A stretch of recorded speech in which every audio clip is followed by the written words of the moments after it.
Bienvenue sur Geeko. Dans la soirée du lundi 9 juin, Apple a annoncé tout un tas de nouveautés dans le cadre de la WWDC, l'Apple Worldwide Developers Conference, est l'événement annuel organisé par la marque pour que les développeurs puissent se rencontrer, mais aussi pour communiquer autour des prochaines nouveautés et mises à jour. Une keynote a été diffusée cette année aussi, on vous résume toutes les infos importantes dans cette vidéo.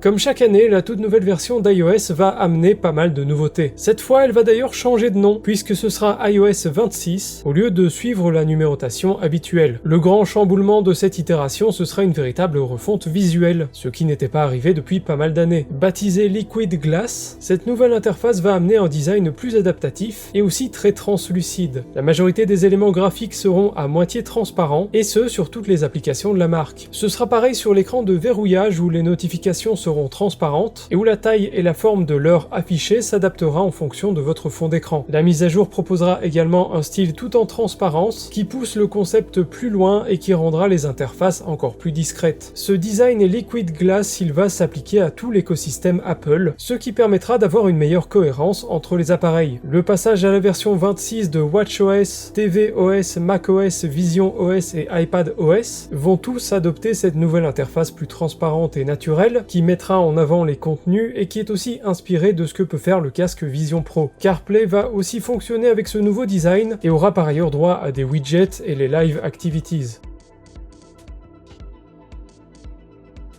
Plusieurs applications essentielles de nos téléphones auront droit à un redesign complet, comme l'appareil photo, Safari, FaceTime, ou encore les applications téléphone et iMessage, qui vont bénéficier de plusieurs petites nouveautés, dont l'utilisation d'Apple Intelligence pour afficher des résumés de nos dernières conversations par exemple, ou encore pour mieux gérer les appels et messages indésirables. Le système d'intelligence artificielle d'Apple était d'ailleurs pas mal mis en avant, puisqu'ils ont abordé beaucoup de nouvelles fonctionnalités liées. Image Playground, qui prendra désormais avantage des capacités de ChatGPT pour une meilleure qualité, pourra aussi être utilisé conjointement avec d'autres applications. On pourra par exemple demander à l'intelligence artificielle de générer des fonds d'écran pour nos conversations par message. Apple Intelligence pourra aussi nous proposer de créer des sondages dans des conversations de groupe à des moments où il trouve ça utile. Et l'intelligence visuelle sera accessible directement dans la fonction de capture d'écran. Mais c'est surtout au niveau de la traduction que l'intelligence artificielle s'est illustrée. Apple Intelligence va permettre d'instantanément traduire les messages envoyés dans la langue souhaitée, tandis que FaceTime aura droit des sous-titres générés en temps réel pour traduire les conversations. Lors de conversations uniquement audio, l'IA va aussi traduire ce qu'on dira à voix haute et le retranscrira en audio à notre destinataire.